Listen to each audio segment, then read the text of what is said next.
Hello, today we're going to talk about laser safety glasses and how we might look at those as part of our laser safety audit. So, a long time ago, people used to say in some departments that glasses such as these were suitable for protection against the carbon dioxide laser. Um, and indeed, the plastic lenses here or glass in those days might well have stopped the far infrared radiation from the carbon dioxide laser. However, there are a number of problems with these glasses, one of which is the gap around the side here. So you can see that if I was wearing these and there was a laser emission coming towards my eye, it would come around the corner of the glasses. And also, has anyone actually tested these lenses to check that if the laser is incident upon the lens for a long period of time, that it won't burn a hole in the lens and thus damage the eye that way? So I think we can discount the normal glasses as being suitable for laser protection. So I've got a couple of pairs here to have a look at to see what a good pair of laser glasses might look at.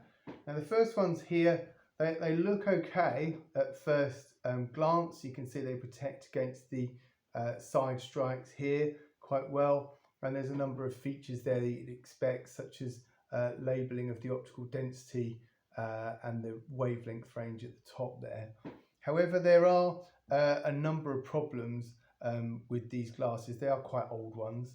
So the first is that you can see the manufacturer name there. There's no CE marking on the glasses at all. So we really need to make sure our glasses are CE marked to check they've complied with those standards.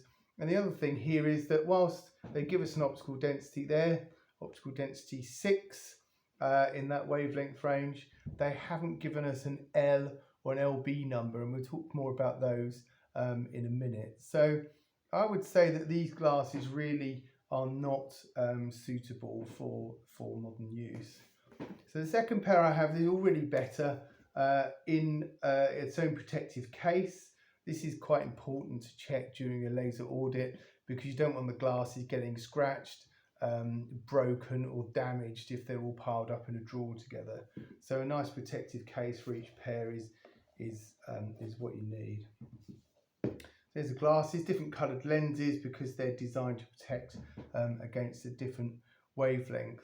So if we have a look here, you can see straight away there's a CE mark on the side, which is ideal.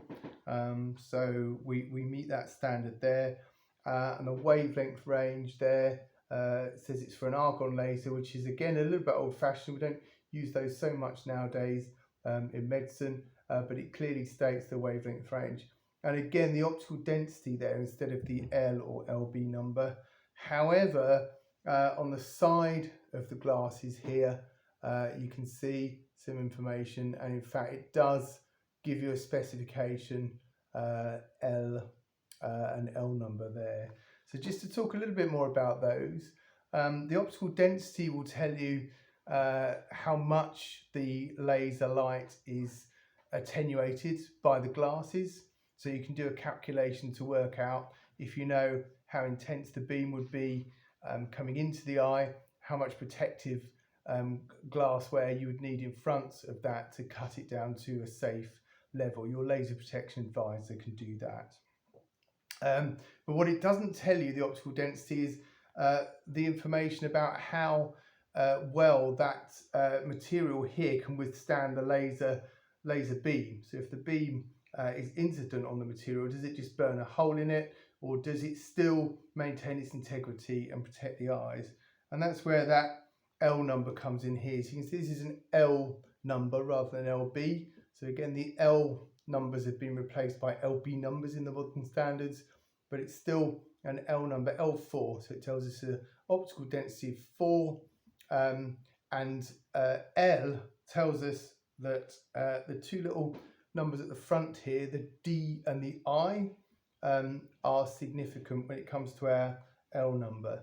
So the D number tells us that the laser can be continuous wave, and the I tells us that it's a pulse, using a pulse laser between 1 microsecond and 0.25 seconds, that will still protect us to optical density 4.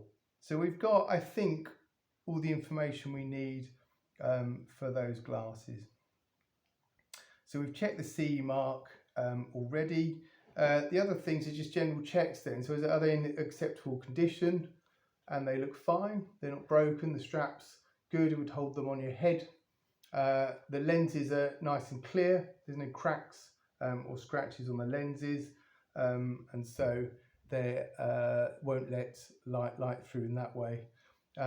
As we said before, they wrap nicely around. In fact, even with my own glasses on here, they'll fit over the top. So I've still got the sight correction if I need it, and the protection from the laser glasses to add to my own sight correcting glasses there.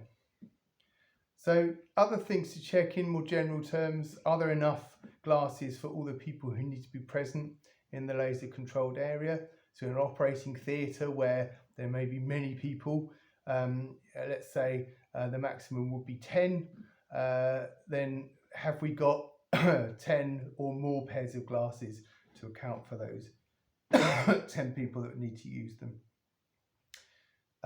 Also, if we've got more than one laser in use in a particular area, this is not generally advisable, but unfortunately is not uncommon in ophthalmology departments, for example, where they might not have much space.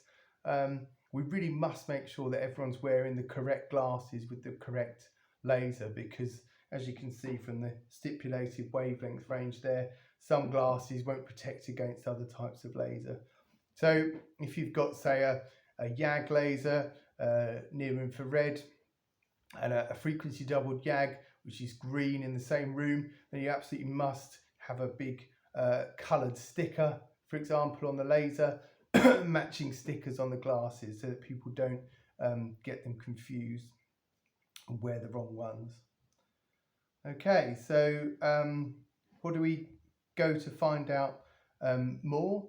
So the go-to place for the laser protection advisor, I think, would be the BSEN ISO standards, and you can find the latest versions of these that you should be looking at by either looking online.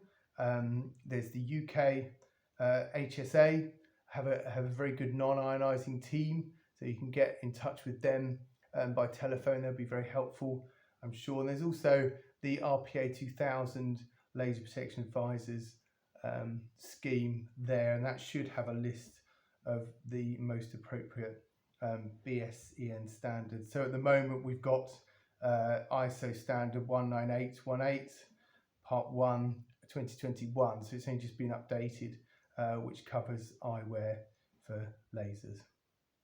Thank you.